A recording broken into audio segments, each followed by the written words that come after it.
Everyone, तो आप सभी कैसे हैं? सभी को हरे कृष्णा राधे राधे। जैसा कि आप सभी को पता है कि कल रात में एक नोटिस जारी की गई है बिहार शिक्षक भर्ती को लेकर। तो देखिए, जो बिहार शिक्षक भर्ती टीआरई 3 का जो न्यूज़ है उसको हम बता रहे हैं। तो देखिए, इसमें कितनी सच्चाई है। देखिए, जो नोटिस जारी की गई है उस नोटिस में कहा गया है कि जितने भी रिक्त पद हैं आपको वो जल्द से जल्द 2 दिन के अंदर उन्हें दिया जाए। और देखिए, ये जो पेपर है आपका मार्च तक ही कराने की कोशिश कर रहे हैं और लगभग ये 15 फरवरी तक आपका रजिस्ट्रेशन स्टार्ट करने की सोच रहे हैं।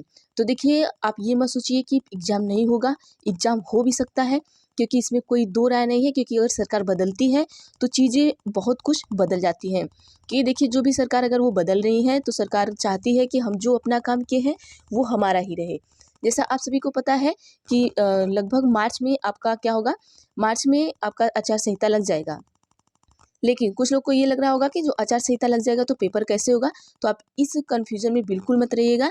जैसे ही आपका जो फॉर्म फिलअप होना, अगर फॉर्म आपका फिलअप हो चुका है, ठीक है, या कोई भी नोटिफिकेशन आ चुका है मार्च से पहले, तो वो पेपर जो आपका है वो आचार संहिता के बाद भी कराया जा सकता है। तो इसलिए आप थोड़ा भी कन्फ्यूज मत रहिए और अपनी तैयारी को आप करते रहिए। तो लगभग आपके पास देखिए, जैसे इसके पहले टीआरई 1 आया, टीआरई 2 आया, तो उसमें 1-1 महीने का आपको टाइम मिला। उसी तरीके से इसमें भी आपको 1-1 महीने का टाइम मिलेगा। 1 ही महीने का टाइम है, 1 डेढ़ महीने समझ लीजिए। तो अपनी तैयारी में बढ़िया तरीके से लग जाइए और आप ज़्यादा से ज़्यादा एनसीईआरटी को कवर करिएगा। एनसीईआरटी जितनी भी है आप उसको पूरा कवर कर डालिए। और देखिए, आपने देखा होगा कि टीआरई 1 में जो पीआरटी का पेपर था उसमें ज़्यादा से ज़्यादा, अब देखिए ज़्यादा से ज़्यादा क्या था उसमें कि आपको आंदोलन से क्वेश्चन पूछा गया था। और अब तो आपके पास एक आइडिया भी हो गया है, क्योंकि टीआरई 1 और टीआरई 1 में भी आपको पीआरटी में इस तरीके का पेपर है उससे देख सकते हैं। फिर टीआरई 2 में भी आपका पीआरटी का जो पेपर हुआ था उससे भी देख सकते हैं। तो आपको एक आइडिया लग जाएगा कि कहाँ से किस तरीके से क्वेश्चन पूछा जा रहा है। तो पहले आप प्रीवियस ईयर के पेपर को उठाएंगे और उसे चेक करेंगे किस तरीके का क्वेश्चन है, उस हिसाब से पढ़ेंगे। और आप जीएस जीके, और जीएस जीके में आपका सबसे ज़्यादा पॉइंट जो है वो आंदोलन वाला है। आंदोलन में और ज़्यादा से ज़्यादा जो बिहार में सारी चीज़ें हुई है, बिहार का जो इतिहास है उसे पढ़िएगा। और उसके बाद आप साइंस इसमें पढ़ना है, इस तरीके से पढ़िएगा। अब देखिए, ये जल्दबाजी है या क्या है इसे हम कुछ नहीं कर सकते, लेकिन तो आप अपनी तैयारी में लग जाइए।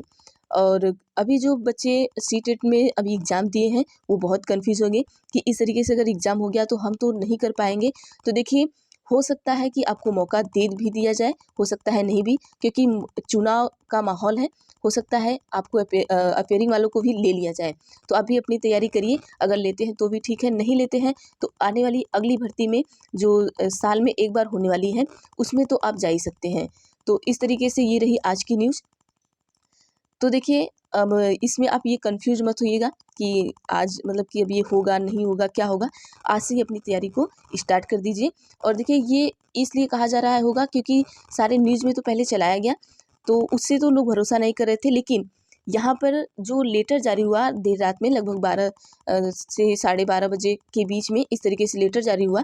तो उस लेटर में ये कहा गया कि 2 दिन के अंदर, 2 दिन के अंदर का मतलब क्या है कि ये चीज़ों को बहुत जल्द कराना चाहते हैं। जो पिछली सरकार थी, अभी भी वही सरकार जो है वो सोच रही है जैसे हम अपनी पिछली भर्तियों को बहुत जल्द से जल्द कराए हैं, इस बार भी कराएँगे। क्या होता है राजनीति में, क्या होता है कि लोग क्या सोचते हैं कि जो हमारी चीज़ें हैं हमारी ही रहें और वो कोई दूसरा करा के वो अपना नाम ना कर ले। तो इस तरीके से ये आप कन्फर्म कर लीजिए कि परीक्षा आपका मार्च में होगा ही होगा। तो आप अपनी तैयारी में भी जुट जाइए। लोगों के बहकावे मत आइए कि नहीं होगा, इस तरीके से नहीं होगा। अगर समझ लीजिए थोड़ा-सा भी न्यूज़ आ गया तो समझिए कि पेपर होगा। और अपनी तैयारी में बढ़िया तरीके से जुट जाइए। अब दिन-रात एक करके आप अपनी पढ़ाई करिए और ज़्यादा से ज़्यादा पढ़िए, ताकि देखिए, अब बिहार में आपने देख ही लिया है कि कट ऑफ का लेवल कितना रहता है, किस तरीके से रहता है। तो आप उस लेवल को हटा के अगर इस बार अगर सोचिए 120 में अगर 90 तक कट ऑफ जा सकती है तो आप 120 में 100 नंबर लाने की सोचकर आप तैयारी करिए। बाकी जो होगा आप देखिएगा, क्योंकि इसमें जो 5 ऑप्शन होते हैं वो बहुत आपको वो नेगेटिव मार्किंग से भी बदतर काम करते हैं, क्योंकि वो नेगेटिव मार्किंग तो आप बचा सकते हैं, लेकिन ये 5 ऑप्शन वाला इसमें क्या होता है कि इसमें जो 5 ऑप्शन वाला होता है, अगर उसमें हम अगर अप्लाई भी करते हैं कि नहीं ये गलत है या जो तरीके से भी है, तो वहाँ पर क्या होता है कि जो हमारा